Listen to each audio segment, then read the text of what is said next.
Gather, veterans. It's time to join the fight. The Long War begins.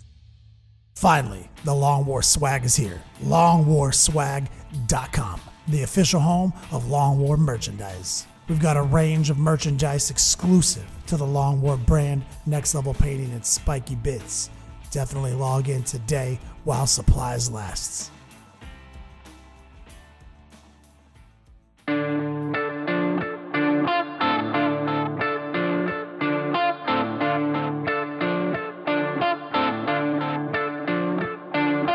This is The Long War. I'm Robbie B, and joining me once again are my partners in crime, Kenny Boucher and Stephen Ford. What's up, guys? Yo, dog, great to be here. Yo, what's going on, everybody? So it's another week, and we don't have a Codex. How's it feel? Describe your emotions in one word. Confused? Pick the emoji that most accurately represents your... Oh, that's easy. Eggplant, kissy face, cry face. That's the combo. I'm not sad. I haven't even fucking figured out what's going on with the Dark Eldar Codex yet. So like I'm grateful for an extra episode where we get to talk about some of the best units of the Dark Eldar Codex. Because I get all my information from Juice. No doubt. Well, yeah, spoiler that alert. dude. Oh, sorry. Go continue with the spoiler alerts. Never want to interrupt those. So, well, it's probably going to be some Age of Sigmar for a couple weeks. So we'll have plenty of time to break down this 40K. Dude, I cannot wait to go back in and talk about Tau. Some of the lists that people are talking about. Krons, I'm sure in the next week or so, we're going to be hitting that book kind of hard, especially if there's not a bunch of new codexes inbound. There's been a lot we can talk about. And I'm sure sooner than later, within that time frame, we're going to have that FAQ. Yeah, one FAQ to rule them all. Well, I don't think it's just going to be one. Like I was saying in the pregame, like they have not dropped Tau or Necrons, and I'm almost wondering if, well, we already know Tau kind of has the commander restriction, but I'm almost wondering if they're slow rolling it because there's going to be a blanket thing. Remember when they would affect things like all the Space Marine vehicles, they would update all the Space Marine FAQs all at once. So I'm almost wondering if they're going to go through and blanket FAQ everything based on. Yeah, because this is. Yeah, this is crazy, man. Like normally the norm up until now is a codex drops 9 days later, an FAQ for that comes out. Now you're telling me, I mean, Tau was like a month ago. It feels like forever ago now, right? Like two big ones. We don't have FAQs, and we haven't seen an FAQ since T-Sons. Somebody fact check me. Ready for it. Yeah, I'm ready for it. But hey, for anybody out there who's listening and is freaking out about it's not coming out yet, like, yo, how many times GW? Don't listen to them.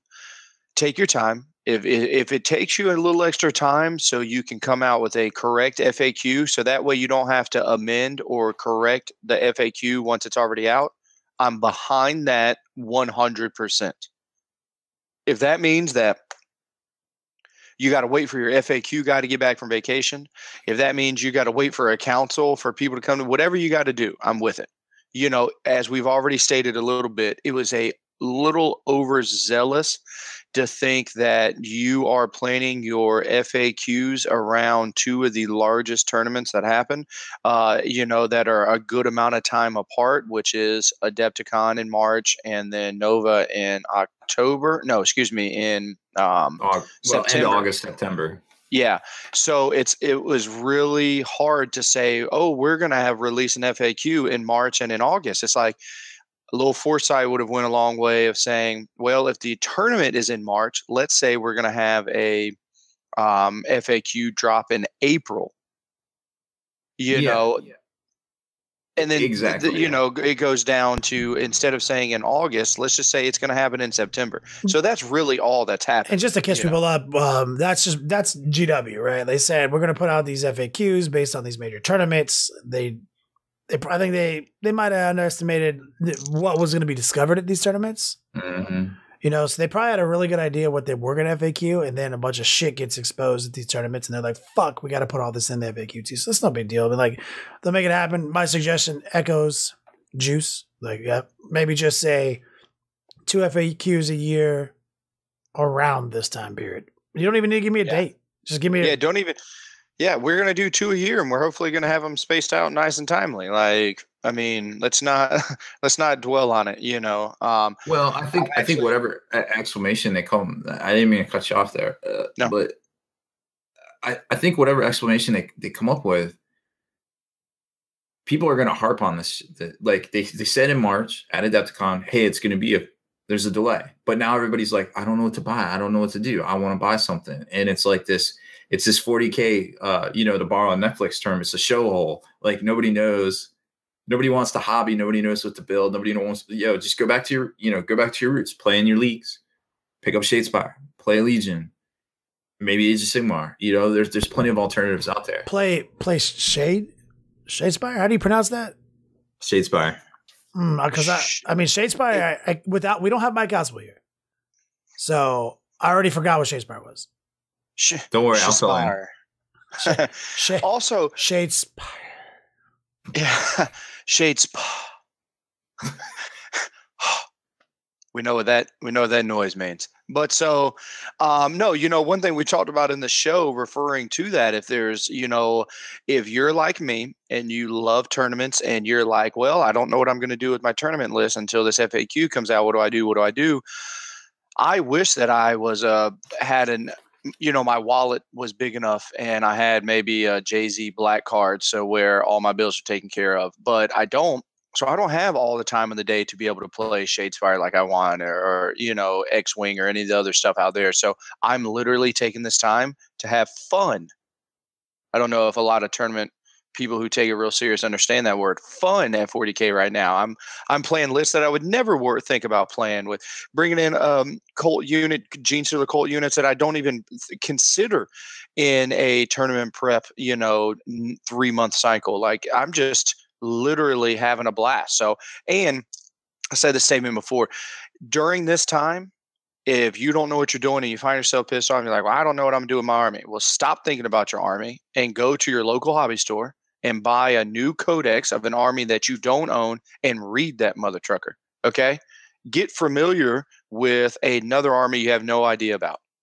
So when you come to a tournament, you are that much better because you have read an entire book and know about stratagems that you've never heard of until saying, oh, what does that do?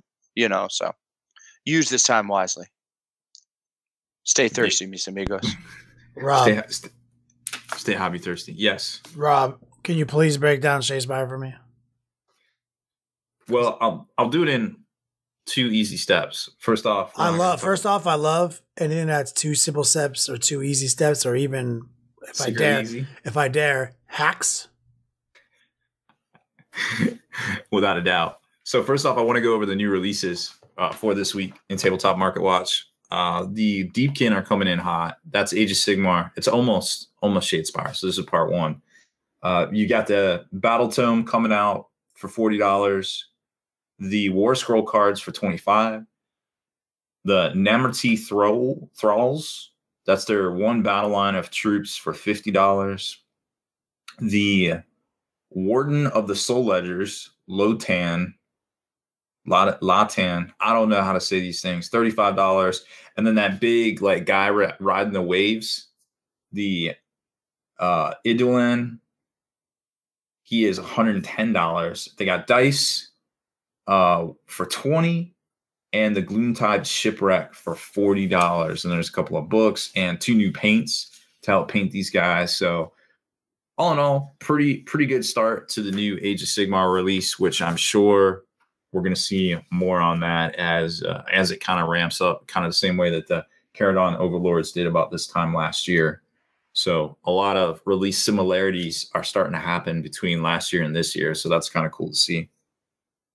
On the Shadespire front, coming out this week is the new Malgore's Fiends and the Farstriders, which are the second iteration of Khorne and Stormcast for Shadespire. I think there is, so that would be each set comes with 60 cards of faction and 60 cards of, I want to say there's 120 cards in each one. I'd have to double check G-Dub's site. They previewed about 25 of them on their live stream. Let's see. Oh, it's 60 cards. A deck is 60 cards. Okay. So it's 60 cards in each one. So there's 120 new between the two. So not too bad. They previewed about 25 of them. Then we got a kind of a spoiled list of all of them coming out. And I kind of made some additional picks from their list there. So that's 120 cards that can go to the public. That's just like any army, or those out of those 120, are they like broke down like 20 factions? There's 6 factions maybe, you know, or is that like a pool of cards to choose from? So I think depending on which one comes out, like if there's 3 characters for the Shadespire or for the Stormcast, then there's 31 universal cards, and the other half is for the Stormcast, and the same with Khorne, except for there's 4 dudes. So I think then it's a perfect 30-30 split, I want to say. But either way, there's some really good stuff in here. I'm just going to kind of go over my universal picks because I feel like that's what there's with 6 expansions already. I feel like that's what most people care about. If you're going to be like, oh, these guys look cool, you're going to pick them up, and you're going to be like, oh, well, the Farstriders can do whatever. So I feel like that's pretty cool. Now, there's a key card, which the keys are great. There's 5 on 1 for each objective. If at the end of the game, you're standing on an objective that corresponds to that key, you get an additional 2 glory, which is pretty good for an equipment, for an upgrade. Now there's a key that you can hold any objective at the end of the game, and it gives you 1 glory. So it's kind of like a universal, but doesn't give you as many glory points. So I could see that going into a lot of play. Decks that are geared around taking objectives for sure. Let me split these up with upgrades and ploys. There's a lot of cool ploys. A lot of people were talking about in chat. Like there's one that does 1 damage to everybody on the table, which is great for orcs because they actually become inspired when they take a damage. So you're like, I play this card, all my guys are inspired. That seems pretty good. I want that when I played Khorne. Yeah, that one's pretty good. Well, anyway, so there's a cool ploy called Hidden Paths. Rob, real quick. What is a glory? What does that mean? So glory is the way that you either win the game. It's like your victory points, but you also spend glory to upgrade your. Okay, so it's a resource. Got it. Okay. Yeah, it's a resource. Got it. So there's a Hidden Pass card. It's a ploy. You can play it during a power step. Choose a friendly fighter that hasn't made a move action this phase and is on any edge hex. Place them on any other edge hex. They're considered to have made a move action. So it's kind of like Pac-Man, where you could like go off the board and like come back on the board at the top. Yeah. Being able to, like, there's no other card out there like that, right? No. Like the board's pretty big. Yo, do you know who that reminds me of? Anachronism. When was the last time we talked about that game? Oh wow. Anachronism. Last Adepticon, Haspel brought a bunch of anachronism decks. Anachronism cards. So it's been a year. I remember that. Been a year since we talked about it. Yo, literally, do you guys remember that? I think he was Chinese guy, Masaharu. Hanzu is who it was. He literally did that sneak attack and would come back behind you. If he was in front of you, he could play his ability and literally move him, and he attacked you in the rear. So that is unbelievable. It only it's just considered to have made a move action. So you just put them next to somebody, and you still get to attack in the future activations if you can that action turn. There's another ploy that's pretty good called My Turn. It's a reaction. So you play this after an attack action or ploy damages a friendly fighter, push them up to 1 hex and make an attack action with them. So if you get hit by a ranged, you could move 1 hex and maybe hit them, or you could you don't have to move, but you get to actually perform an attack if you get hit, which could be pretty dirty for a lot of models out there, one-shot stuff. Now this one, there was an FAQ this week too that kind of broke down that an activation, if you charge, you can no longer activate. But if you have cards that allow you to perform specific actions like move or attack, you can do those as long as they're named. So this card here, this is another play. It's called Second Wind. Choose a friendly fighter that made a charge action this turn. if in the next activation, they can be activated as if they had move rather than charge. So what this is saying is if you make a charge action, a charge action is assumed to be both a move action and an attack action with no further activations allowed. Now, what this is saying is basically it wipes the slate clean for that next activation, and you can perform an attack. Pretty good, because attacking twice better than attacking once. Yeah, absolutely. And attacking twice in a game that only has 3 turns. 12 activations, basically. Yeah, 3 turns of 4 activations each. That's huge. You could really turn the tide on somebody on that, especially if your guys are swinging with enough to one-shot people. This one's kind of funny. Mischievous Spirits, taking it in turns with your opponent, starting with you and going clockwise. Move each objective 1 hex. Objectives cannot be moved into a hex that already contains an objective. So you just move everything around. So if somebody was getting on objectives, you're like, got them. Suck it. That's big too, because now anybody who is for free sitting there or wanting to just swing, or Robbie B, what about the new Custodes that are coming out that are going to be a ranged army? Now you're saying that, oh, I'm just going to sit back here and camp and shoot you. Well, guess what? You're not sitting anymore. You're going to have to now move to that objective. At least one, yeah. This ploy is really awesome. It's a reaction. It allows you to play after an enemy fighter's move action. Make a move action with the friendly fighter who has not already made a move action this phase. So if you haven't moved your guy and you get run up on and then try to swing on you, you're like, whoa, hold on. I'm going to take a step back. You can't swing. Pretty good. That's a great ploy card there. There's one that actually freezes enemy fighters on a 50% chance. So it basically puts them in stasis, which again is huge in a game that only has 12 activations. Just being able to lock somebody out. Well, I mean, a lot of the cards are activation denials. So like, it seems to me like that's a pretty common trend, is because that's huge, right? Like, just like you said, I'm going to come at you. And you're like, nope. So right there, you just took my turn.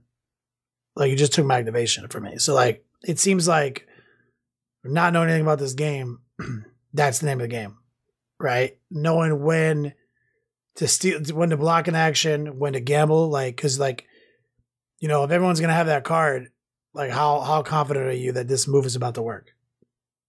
Like, but you don't know if everybody's gonna have that card. That's the thing. Well, that's what I'm saying. It's like, you're like, does he take that card too? Fuck. Because I know what I would do right now if he was coming at me like I'm coming at him. Well, I think it all really comes down to risk management. Like, hey, there's a possibility that they have these certain cards to mitigate this thing. So maybe you want to run up with your squad and not run out like a single character to get left out in the open and then he gets ganged up on. So you just got to be smart with your activations. Try to plan for as many eventualities as possible. There's another one. Remember, Haspel was talking about that earthquake that moved everybody in a certain direction. This is similar to that, but you choose a spot on the battlefield. And then you push all fighters 1 hex away from the chosen hex. But if they can't physically move, you don't move it. Oh, that's tactical. Yeah, a lot of these cards have something in common, Robbie B. It's like we were talking that the game is evolving. Is that what you're seeing? Like, when this game came out, it's like, hey, guess what I'm going to do? I'm going to buff myself, and hit you. I'm going to, instead of buffing myself twice, I'm just going to move twice with my ability and still get to swing a full round of attacks at you. Like, now the game is getting tighter by saying it's not just about killing one another. Let's engage each other by, I'm going to make you move here. I move here. Shift stuff. Baiting. You got the feints and bait for sure. Yeah, and I think one of the best ways to build your decks for this game is like blocks of cards, because you can't have the same card, but you have cards that do similar things. Like, you have a block, and if you have the 20 card deck, then, say that you have like 4 categories you want to go for. You want to go for a movement category. You want to go for a plus damage category. You want to go for maybe just subterfuge category, which could be like 4 of random cards or 5 of random cards. You want to go for I don't know, something that allows you to reroll, because rerolls are great, right? So those right there, 5 of each of those type cards guarantees that when you're fishing or when you're drawing your hand, you're going to get something that you can use, hopefully a decent mix, because you're not putting like literally one of each card in there. It makes no sense. So that's maybe one of the tenets of this game. Just in my head, that's what I try to do with my decks, but it seems to be going good so far, but I'm not playing a major tournament, so I don't know.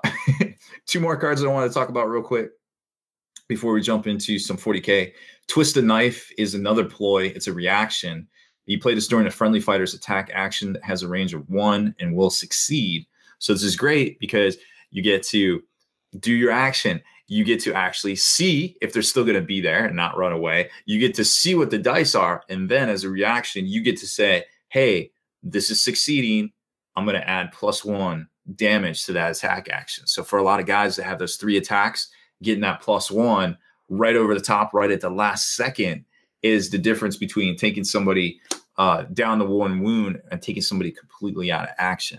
And the fact that it's so stealth mode, I think you're going to see a lot of that card.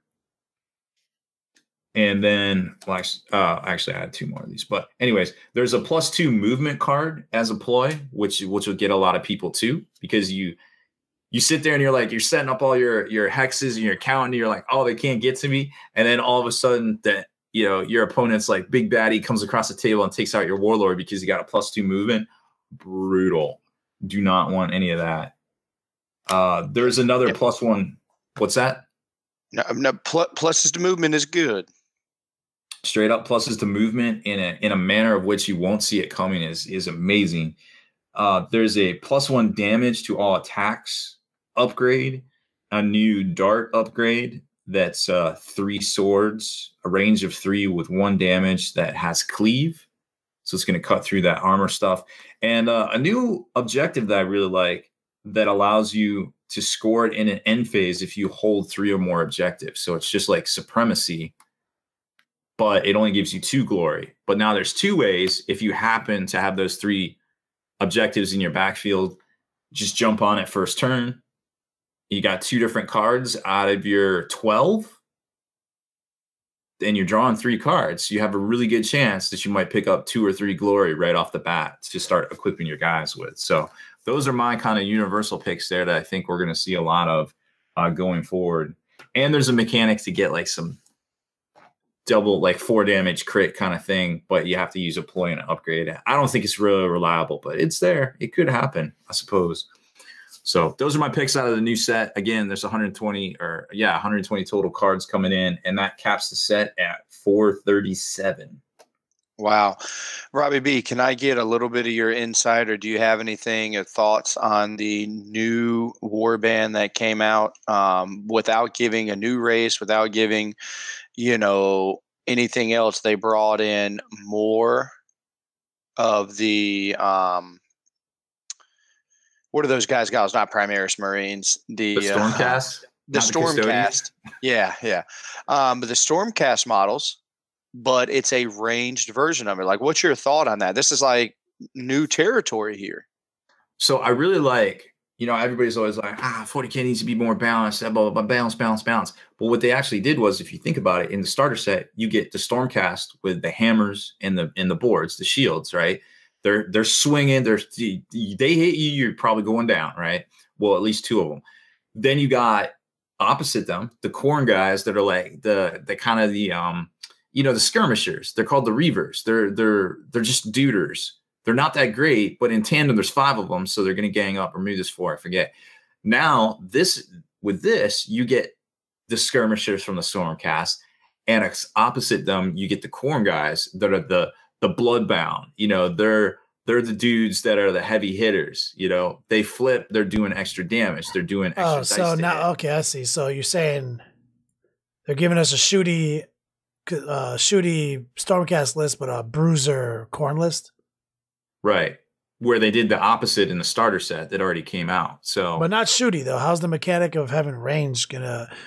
I mean, obviously that one card that lets you push everyone back from a point in the table, that's pretty good. I imagine against short range attacks. Try to cap out. So I think they're range 3. I want to say they're range 3 attacks that do 1 damage. So in theory, they'll ping some stuff, and some rats and some of the corner guys are toughness 2. So you'd have to shoot 2 of them at the same thing.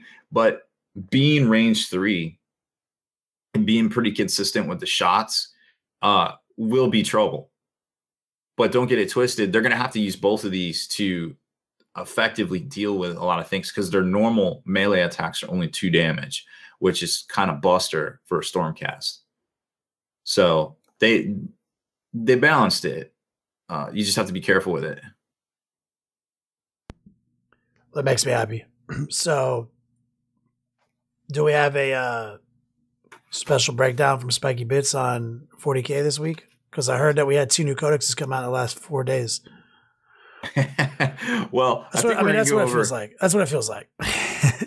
Yeah, they both came out this week. I got a lot of work to do. No, I'm just kidding. Well, I think we have some top units for the Dark Eldar. I went over. Obviously, everybody's going to see everything different in this book, so I'm just going to kind of throw out some units here. And I think there was some people in chat earlier that was saying some different units. My personal picks for the Dark Eldar top units were the Chronos, and not because this does a lot of damage, just because it has a reroll 1 bubble that I think plays really well with a lot of things. For 65 points, it's less than a lieutenant, like from Marines. Witches, a full 10 block of those. I think we all know why. they can do some pretty good work. You could 20 man block. Yeah, I would say 20. 20. Yeah. So 320 for a big block. 20 is the number. Yeah, 20 is the number. Wait, what are they? They're 7 points each, right? Yes. They're 8. The Warriors are 6 and the Racks are 9. Yeah, witches are 8, excuse me. So 160 cheap plus as shit. Potential upgrades, whatever else. Like you can even throw an agonizer on somebody, maybe some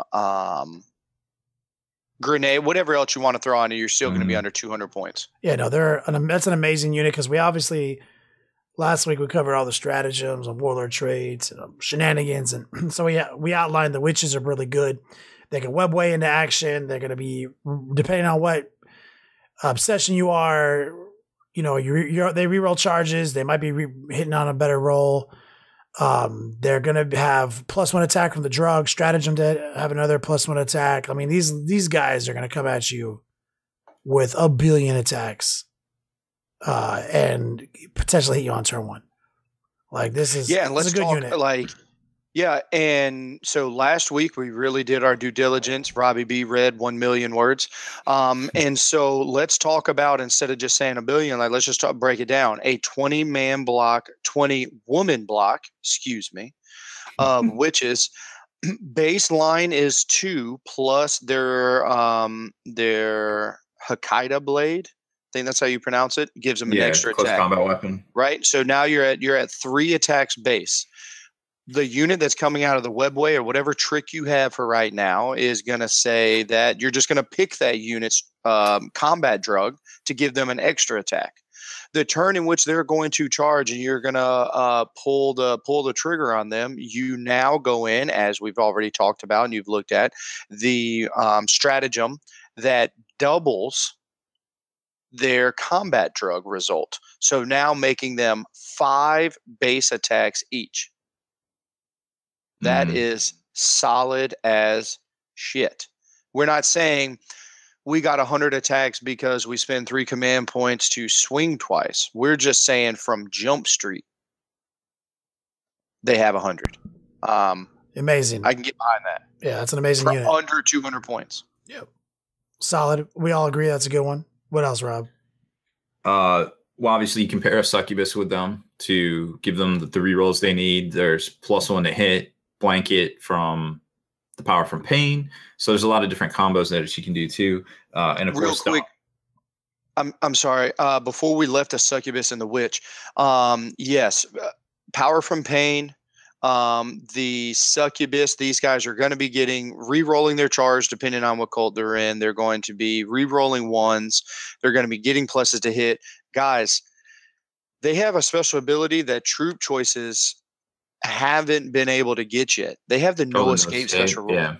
This is huge. Roll off if any infantry unit within 1 inch of enemy models wish to fall back.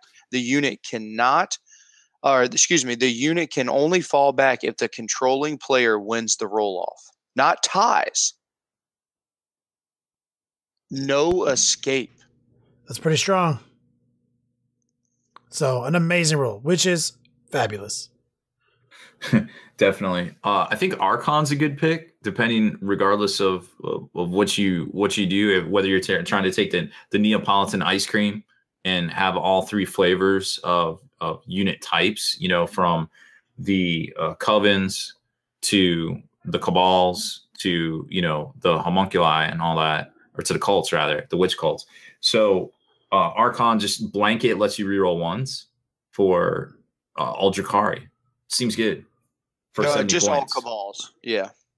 Oh, was it Cabals? Yeah, it's gonna be. It's just a Cabal. It's gonna be Legion. Yeah, it's gonna be Legion. No, yeah, it's just so the Archon is the equivalent of a succubus for the witch. Yeah. But no, you're still right. You're still right on there. You're gonna want these guys. They are cheap. It's better than better than the Chronos, like, because Chronos isn't a character, right? Chronos is a thing, right? Like a tank. Yeah, it's a thing. So like, yeah, and then the Archon is a character that has a 2 of invulnerable save until you fail it. So superior reroll junkie for sure, and also unlocks, like, you need HQs to unlock detachments. So like, you're gonna need those. Going down that same vein, a Homunculi, perhaps Urian Raykarth for 90 points. Urian is definitely one of the sickest things you guys have brought up. Yeah. So speaking of, the base homunculus, Robbie B, can you check the points on him exactly so we 70. Can compare him? So he's 70. Wow, we're not even in the same ballpark. Will you just tell me your Raykarth is how many? 90. It's 90. Yeah. Wow. So Kenny, this is what we're getting for the 20-point difference. They both have the Master of Pain, so all prophets of the flesh and stuff have +1 toughness. Come to find out, Raykarth says, go ahead and get +1 strength to all units within 6 inches. Okay. Also, roll a dice for each enemy unit within 3 inches at the start of the fight phase. On roll of a 6, that unit suffers a mortal wound. Surround this cat. Like, this is just a free ability. I'm not saying that this is like groundbreaking, but it's something that I will not forget. You're within 3 inches. You got 5 units. Let me roll 5 dice. Take a mortal wound. This guy for 20 points is 20 additional points. Dude, 20 additional points. You ready for this? He has a 4-up invulnerable versus the 5-up that the homunculus has. That's the Prophet of Flesh, right? Prophet of Flesh is +1 invulnerables? No. So that means he has a 3-up invulnerable save. 3-up invulnerable. Urian, all damage suffered by Urian Raykarth is halved, rounding up. He just refuses to die. He refuses. He is a big dick bandit. So the whole Prophet of the Flesh, all of them are +1 invulnerable? Mm-hmm. They will all be +1 invulnerable if you take that Coven, which is... So you're going to need some racks, probably. Yes. Coven of the Prophet of the Flesh Coven, excuse me. Yes. Yeah, that's sick. And they also have the Warlord trait, or he does, where he gets D3 command points and also 1 reroll for him specifically. Yeah, excuse me. That's his obsession. We're trying to be, as big when Adeptus Mechanis came out, and they have each one of their sex and stuff like that. So, obsession. Yep, obsession. I think it's Tau sex. Oh, Tau sucks and doctrines or Forge Worlds. Yeah, Forge Worlds. There it is. Mm-hmm. Seps. It's almost the same. So homunculi are good, definitely. The racks are probably a good troop choice if you're going that route for the 9 points. Just stock, then just play the Tide of Traders card. Are the racks the ones we like for bare bones for 60 points for 10 or what? So it's 90 points. 90 points for 10. Okay, I don't know. I like them, and you have to have a true choice for the homunculins if you want to do the Coven. So I'm with it. You got to take them, right? You don't really have too many options. But I don't like them that much. But they have a very specific role. They are toughness 5, 4 invulnerable. They stand in front of something that you don't want somebody to charge, If you have one guy alive, because are there fearless bubble relics? We looked last week. We looked I think at there's traits. So yeah, there's either between a warlord trait and a relic that is going to make you fearless. So if you don't kill every guy in that squad while they're trying to be a bubble wrap, and you have to take them anyway to unlock the Prophet of Flesh, then they just are going to tie the traitors. No, it's power from pain. What is? Depending on the turn. No, that's power from pain. There is also a bubble somewhere in there, I believe. Yeah. Or am I thinking Necrons? Fuck, so many rules. It really is. But anyway, you have to take them. Fuck it. All good. Just be aware that you got to take them. Yeah, in all reality, for 9 models that are going to be, 10 models for toughness 5. You only have to take a 5-man unit. In all reality, if you guys don't want to go down the path for 45 points, you're saying that's your cost for 5 guys that have a 4-up invulnerable and a 6-up feel no pain. Depending on how tight my points are, I believe 45 points is going to go a long way in this book, considering there is random HQs that can be sprinkled in everywhere. So I'm going to build my list as I standard do. I'm going to build strong and cut fat where I need to. So on my list in Army Builder, I'm going to start with 10-man units. And the second I start needing points, they're going to start being 7-man, 6-man, 1 squad of 9, 1 squad of 5, stuff like that. I think the next thing on my list was the Talos, just because on paper it's just cheapsies. I think that this guy is going to be an auto include in a lot of people's list. Because it's cool and they haven't had great rules and it's necessarily the past. It's a sick model too. Like with that model is fucking gorgeous. And people, it is. And we loved it. We broke it down earlier. It's really cheap. It can be multiple rolled. It can try to kill big things. It can trash mobs pretty well. And I think we centered on, we like the trash mob buster configuration, but only in lieu of witches, right? Yeah. So basically the rundown is for 107 points, you're going to be able to have the 2 splinter cannons. Okay. You're going to be able to have the chain flails. So that means if you're within charge range, you're going to be doing 10 flame chain flail attacks. Depending on what turn it is, you're going to be hitting on 2s, reroll 1s, whatever. If Rancor is around, you're going to be strength 7, not strength 6 with those attacks. So that makes me feel a little better with some things. And then you're going to be able to put down about 12 poison attacks. So that guy is going to be able to run up on, again, for 107 points, we can't ask for too much more, remember. Or I'm having to kind of even talk myself into that because I'm like, damn, that's just not, he's only going to kill like 11 cultists a turn or conscripts or anything else. But I'm like, wait a second. If that cat does that for 2 or 3 turns, he's only 107 points, And then also there's another way of running it where a little more elite. He's only going to be running in about like 6 attacks at strength 8 now that are doing -2 damage or -2 Ren, 2 damage, and then packing some punch with some heat lances. So that guy's going to run you. And Kenny, I apologize. I said that wrong. The heat lance macro scalpel is going to run you. That is the more elite guy. He's going to run you about 107. And then the chain flail, the cheaper one, is going to run you about 103. So, but again, no matter what configuration, we're talking about under 110 points. Yeah. You get a toughness 7, 7 wound, 4-up invulnerable, 6-up feel no pain guy who's moving 8 inches and is down to advance every fucking turn. Yeah. Until he needs to charge. No doubt. I like them. I like having a few. What I like, honestly, is I like having the 20 witches come and hit you hard on turn 1. They're going to vape some shit. Then they're going to get vaped because they are 20 witches. They're like killing 20 cultists, right? And then I like having a couple of Talos. So they're going to get through that. However big your first bubble wrap is, they killed it. The witches killed it. Then they may or may not, but I think they'll get killed in most competitive play. But you have, by this point, the Talos are set up for the fucking next, wave. And they're going to be crashing at all sorts of stuff. And they can be lighting dudes up. I mean, like, even though they can kill trash mobs, if you have 3 of them for 309 points, crashing into a unit of dudes even with 3 up armor saves. They're taking a lot of fucking armor saves. True story. You know? And you've been able to deal with the screens, the whatever, for a 700 point investment with HQs. So you still have 1,300 points of Dark Eldar firepower. No, definitely. Which, find out. No, there's definitely a good comment in the chat that says witches have 4++ in close combat, and they can potentially force people not to retreat. So there is a chance with clever charging that the witches can come in, not kill the unit, stop them from falling back, and stay safe for a turn. But the problem is that's a completely unreliable tactic. No, that you couldn't have said it any better, Kenny.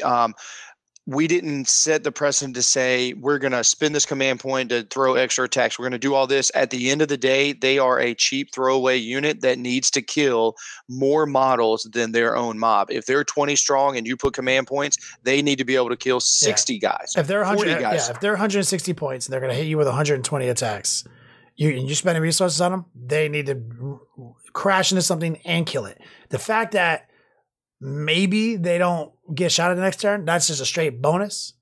And there may be games where that is the only way you can win is to string them out in a weird fucking way and tag a couple units and fucking hope that one of your retreat rolls succeeds. You know, that is possible. But what I love about witches is like that is a thing. Like there is a play. They have that in the arsenal. Conscripts don't have that ability. There is a day and a time in a game where that might be the only way you can win. And you pull it off. And I like that. But today's not that day. Today, like most days are not that day. So that's where I like the Talos. I like 3 Talos and the witches. I think most of my lists are going to start out with 2 or 3 Talos and 2 squads of 20 cultists. I'm going to burn my 3 command points for Webway, and I'm going to be able to utilize 2 squads of cultists. So that's 40 cultists pop up, and I have 3 Talos paint engines and my HQs. That's going to round me around. Still, I'm under $1,000. I'm under 1,000 points with all that. So now you're saying I have 1,000 points to bring in Eldar, stay with the Dark Eldar themed, and go, dude. With how the points are right now, you're talking you can get 5 boats with double blaster and dark lance inside for apparently warriors. Apparently, there's a weapon upgrade on witches that forces the enemy to roll D3 when determining the no retreat roll. So that fundamentally changes my previous statement. That if I get to roll D6 and you have to roll D3. Well, clever positioning of your models around their models so they can't actually fall physically. And here's another thing. Going way back, I've been no retreating fools with Chaos Cultists for about 3 months. By circling them. For 3 months. By the way, you get in close, you roll your charge roll, you come in, you pile in 3 inches, and you just get like 6 dudes now have a guy here on the circle and a guy that's slightly above him on the circle on different sides of the circle, and they literally can't lead the combat. And so, so there's 100 ways to do this tactic. What I like about him is that if the guy's down to like 1 model, and I don't know how the no retreat works, but do they have to still be touching within an inch? Like what? Like I don't know what the rule is there. I'll read it for you. Yeah, I still love the fact that they have this no escape roll off if an infantry unit within 1 inch of an enemy model. So within 1 inch. So you know what's talking about? You know what my favorite thing about that is then is you come in. So this is where I will use that. This is really good juice. You come in, you destroy the 40 cultists, and then you pile into 2 more cultist squads. Mm-hmm. You're within an inch of 2 squads. And then they want to leave combat to fucking shoot these fucking witches up. And then you're like, sorry, bro, D3. Oh, you don't get to run away. Like, so that to me in my mind, that's when it's going to come into play. So don't get multi-charged. No, don't have your units too close. Like, you make sure you have that spacing. Yeah, because that's the other thing is like, again, I'm to the point where if I'm going against this no escape comes more into play against shield, centurions, Devastator squads, anything that the witches that just can't blow through, and that can kind of stonewall a bunch of 2 or 3 up saves with feel no pains. That's huge because, well, come to find out, I can't tell you how many times I've shot almost 70 strength 6 attacks from a hive tyrant, hitting on 3s, wounding on 3s, and only kill 4 space marines. So that actually can just happen.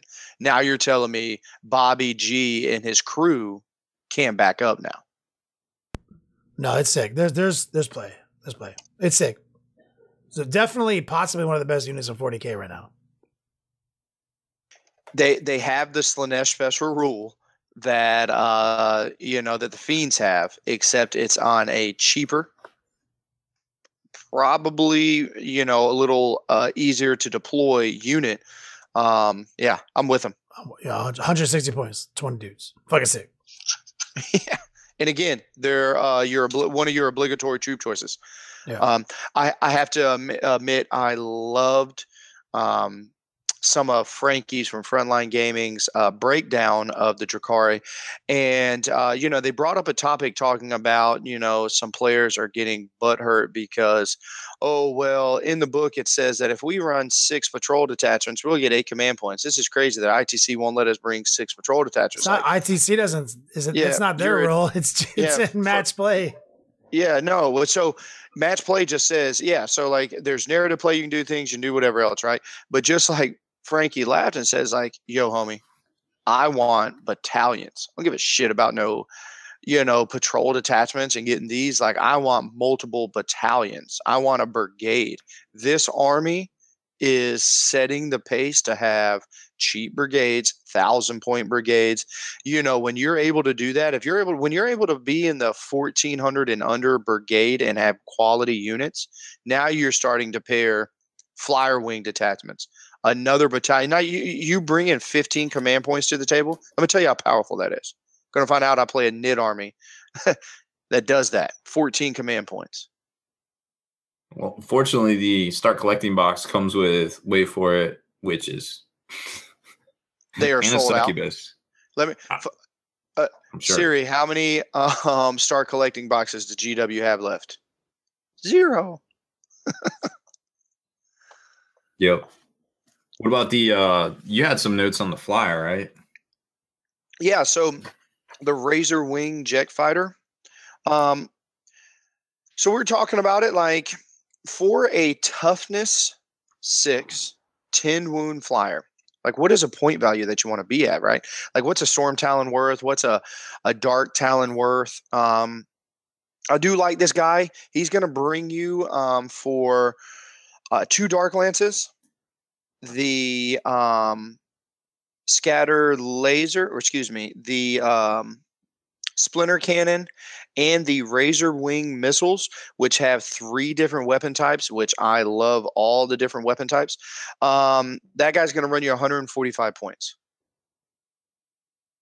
I'm with this, right? So it's going to give you 2 quality Dark Lance shots, or the potential for 135 points. Let's get rid of those Dark Lances and let's bring in my Disintegrators that I am a fan of. They're not going to go through vehicles, which I believe Dark Eldar, it's going to be just like the Custodes, Robbie B, where when you have Dawn Eagle jet bike captains with 3 invulnerables and you have a bunch of Valaris bikes and you have all this ability to kill infantry, but you can't interact with toughness 8 stuff. Like, that's really where they don't have the mortal wound tricks. They don't have, so it is a problem when all that they can do is strength 7 off the charge, right? Or strength 6 off the charge reroll wounds. So I feel like even though I'm in love with the strength 5, -3, 2 damage Disintegrators, I believe having blasters and lances are going to be a thing. You have to. I agree with you. Juice, I have an interesting question for you. My mind just started spinning over this whole no retreat rule, and I don't know if this has been talked about, but I'm like, all right, I'm just imagining I'm the witch guy, and I just kill 40 cultists, and I just consolidate it into another unit of cultists. Barely got to it, right? Exactly. And I'm like, all right, all I need right now is these cultists to not fall back from this, and I feel good about my life. Luckily, I've got a command point reroll when it comes to the roll off. You know, but so does he. So like, but he's gonna be on a D3. I won't be on a D6. So like, it comes up, no retreat. Okay, well let's roll this bitch off. I have to beat your roll. You get D3, I get D6. You roll a 3. I roll, or like let's say you roll a 2, or let's say you don't have the D3. Maybe that guy died. I don't know. I'm just trying to paint a scenario. You roll a D6, I roll a D6. You roll a 4, I roll a 4. I say, I'm going to use my command point to reroll this. Now, at this point, what's the protocol for like, does the other guy get to wait to see what I roll for my command point to see if he wants to reroll a command point? Funny enough, I had this exact same thing happen with me and Jeff Robinson during our game, because I have a stratagem for my Hive Tyrants that say at any point of the turn, I can pop this stratagem and do double damage on each one of his shots, right? So I said, okay, are you done? Yeah. All right, well, I'm going to pop the stratagem. Well, whoa. Then I would have re-rolled a thing. And I was like, all right, well, brought the judges over everything. Again, it goes back to priority. Whose turn is it? You're muted. My man Wolfsark over here says in the FAQ they said in a situation like that you do it at the same time. If you both, I have never read a FAQ. It's always been priority. I would love whoever's turn this is to get the link on that for a roll off, a rule that says we roll off. It's not a who goes first situation, right? It's we have to both. No, it's still the owning player's turn. Whose turn is it? Right. No, I would still say it would go back. I haven't seen a rule in 8th edition 40K that said that though. Right. Like, so I'm really whoever charges first, whoever has this ability. If both players have this ability, happens in the charge phase. They say it whenever it matters.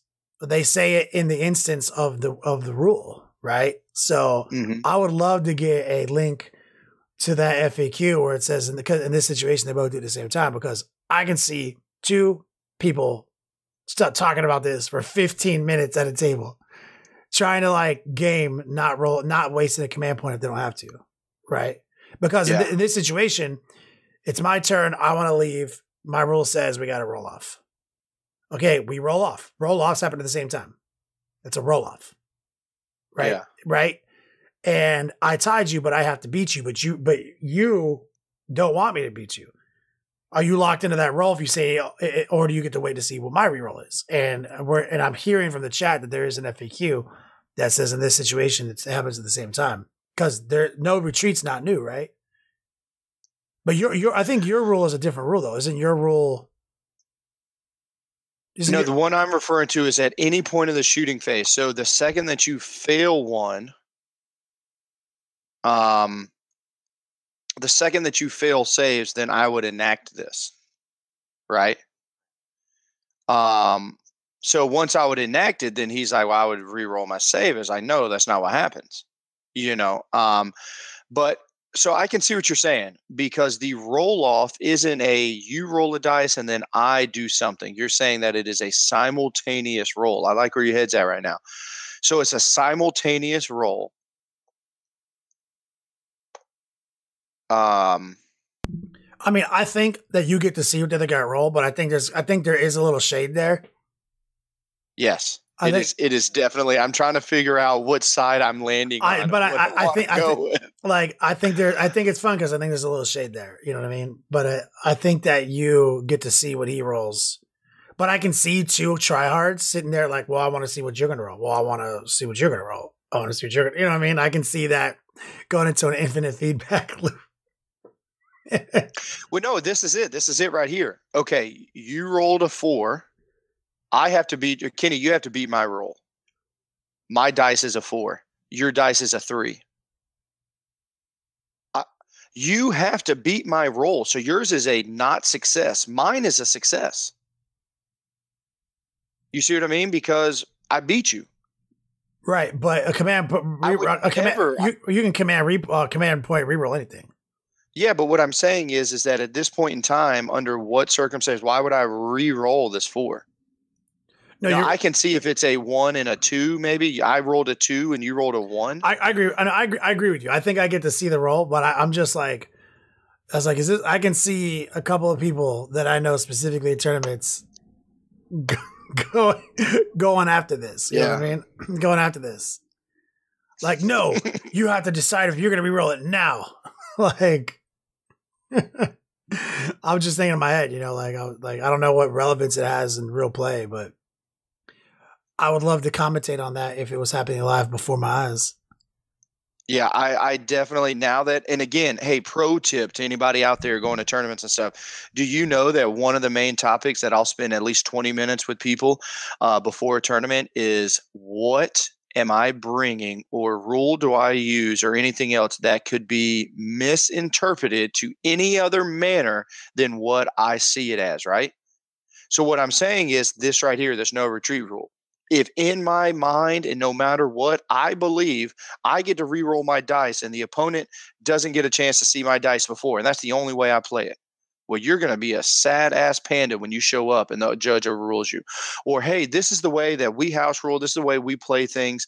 So it is definitely worth noting to make sure that you are open-minded and that you do your due diligence, okay? And see the problems that are on the, could be on the wall and at least think of them so you are preloaded when the judge comes to your table. Because not saying anything about the judges, Adepticon had amazing judges, great guys, but it, that was, and I speak about that because that was a tournament that just happened, but like, some other events, the TO is like the B-rate player.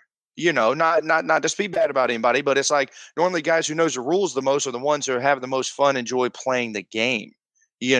So now you've got somebody stepping out. Now you've got somebody who maybe doesn't, who has also never seen this rule before. There's no TO classes that people get certified in. We're just talking about guys just like us, you know what I mean, that are interpreting a rule. If you don't have some prior knowledge of this, that you come preloaded, that you feel like it should be one way or the other, you're gonna get salty.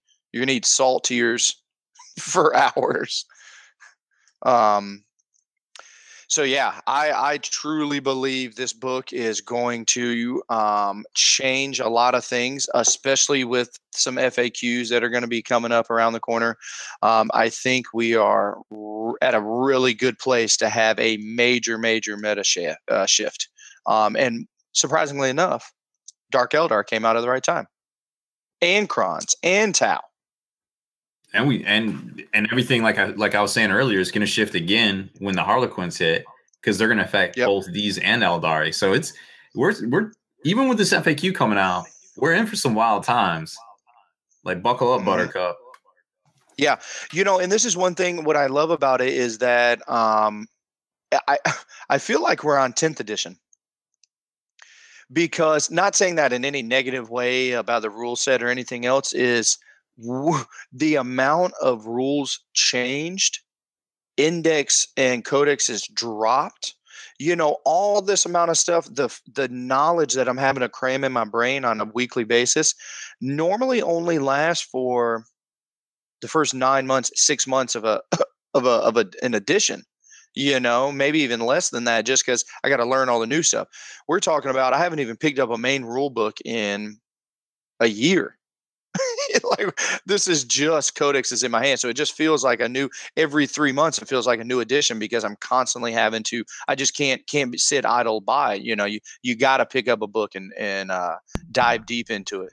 Juice, how many times have we been in a room at Adepticon and we were spitting rules debates with Canadians for 25 minutes at a time to discover that literally no one at Adepticon had their rule book?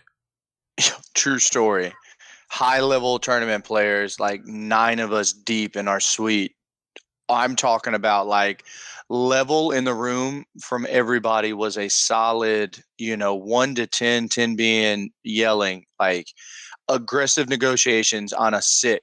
And the whole time the Canadians, I know we're not trying to, I was like, dude, this is how we do shit in America. Like, they were giving it back, but like they were wanting to make sure that they understand, like they weren't being rude. I was like, no, this is amazing. We're getting shit done right now. It's like, well, let's just pull out the main rule book so we can look this up. And we're all, including them, we're all looking at each other like, no one brought a rule book. No. My standard rule book that I bring is the pamphlet that came out in the original box set. the threefold, you know what I'm saying, Robbie B? Like, that's my joint. I pulled that out on Judges, and they laughed at me, and they're like, what is that? And I was like, hold on a second.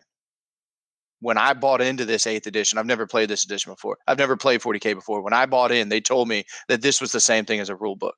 Are you telling me they lied to me? Like, Juice, I hate to tell you this, but it wouldn't be the first time GW lied to you. All right, well, head on over to thelongwar.net. That's the home of the battle reports for exclusive content, early access videos, and more. Become a veteran of the Long War today. Don't forget to check out longwarswag.com for all those dice bag and exclusive merch you can only get from us. A reading from the Book of Armaments, Chapter 2, verses 9 through 21. And St. Attila raised the hand grenade on high, saying, O Emperor, bless this thy hand grenade, that with it thou mayest blow thine enemies to tiny bits in thy mercy. And the emperor did grin, and the people did feast upon the lambs and the sloths, and the carp, and the anchovies, and the orangutans.